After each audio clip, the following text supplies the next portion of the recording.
Assalamualaikum warahmatullahi wabarakatuh.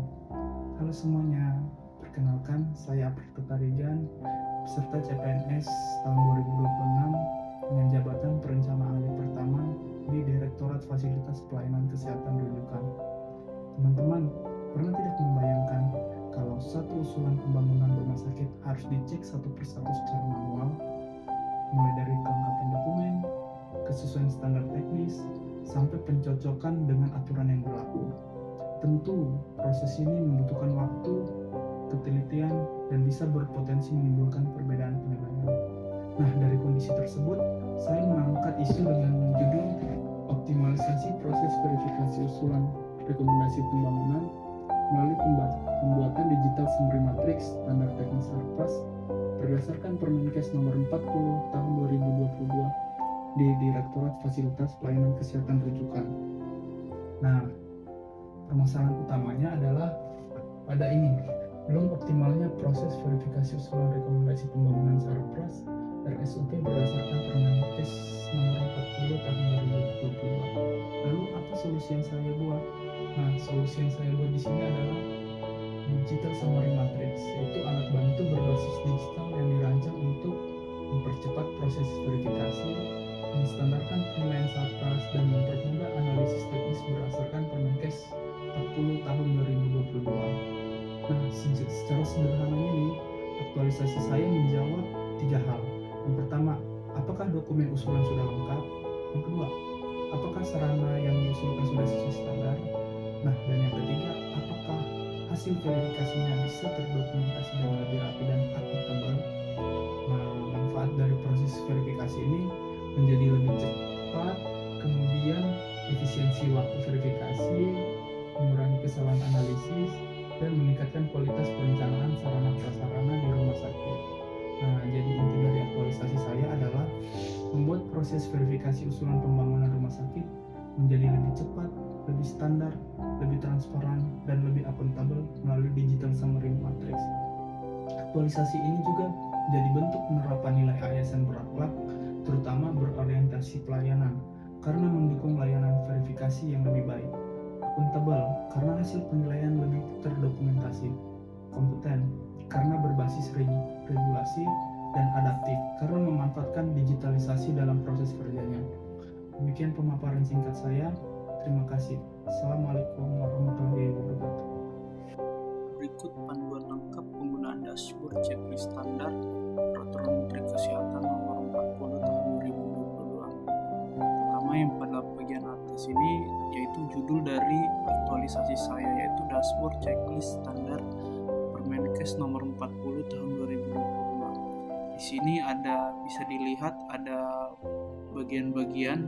Yang pertama ada kelompok, zona ruangan, kategori, parameter.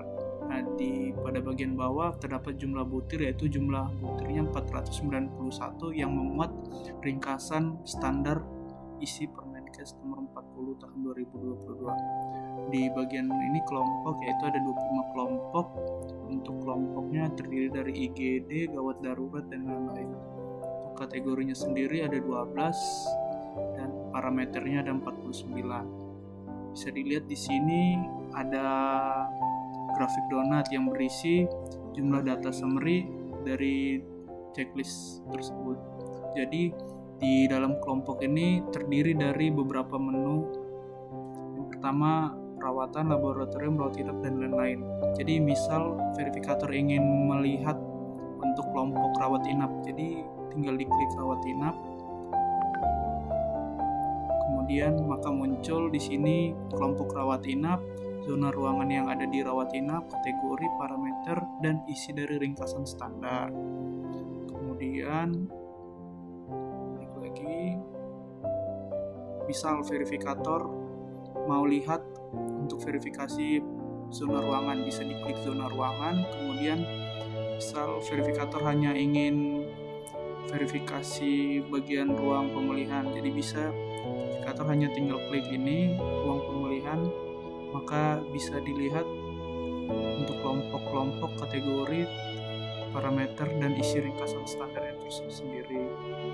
Kemudian untuk kategori Sama juga seperti yang tadi penggunanya, misal verifikator hanya ingin melihat gas medik untuk kategori gas medik saja.